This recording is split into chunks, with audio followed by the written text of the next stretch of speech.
We're here at the Mills and Reeve Mental Health 2012 Going Forward Conference at the King's Fund. With me, Eddie West Burnham, the Chief Executive of West Norfolk MIND. In the voluntary sector, how optimistic are you of your involvement in mental health going forward?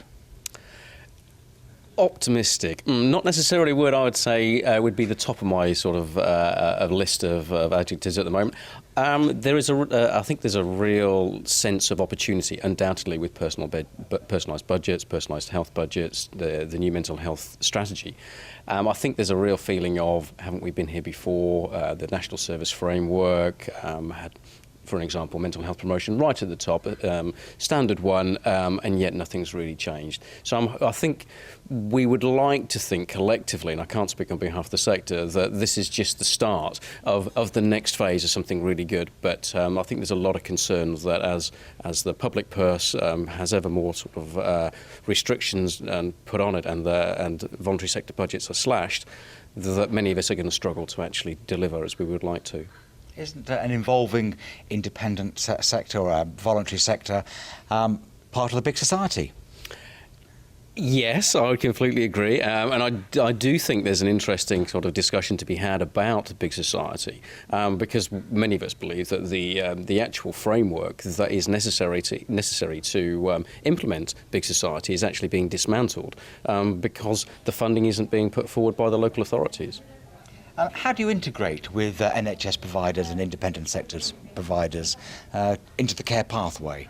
I think undoubtedly there's huge opportunities there. I think one of the positive things that could potentially come out of the strategy is an acknowledgement that about shared risk, and there is an element of, actually, in the past, the voluntary sector, we have not been seen as always as competent or able to deliver on some of the risky areas, whereas of course we can. We've got many mental health professionals that are peppered throughout our organisations, people who have been working in mental health services in the statutory sector and have just chosen to actually take another direction. So we absolutely can, but we need to do it in partnership, and I think that's a key element to it. And how are you going to link in with the new CCGs, and if and when they come into statutory existence? Well, I would anticipate that we would encourage and support our colleagues in CCGs to actually look at mental health from a more social model rather than a medical model approach, and to offer support and potentially training to GPs, many of whom acknowledge that maybe 40% of the people that they see in their consultations have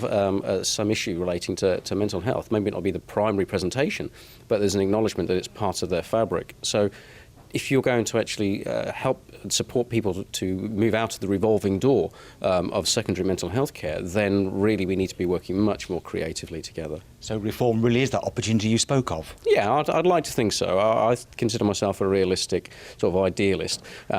Whether or not the strategy will allow us to actually create the platform to move forward together in partnership, I don't know, but I'd like to think we've got that opportunity. Eddie, thank you very much indeed. Thank you.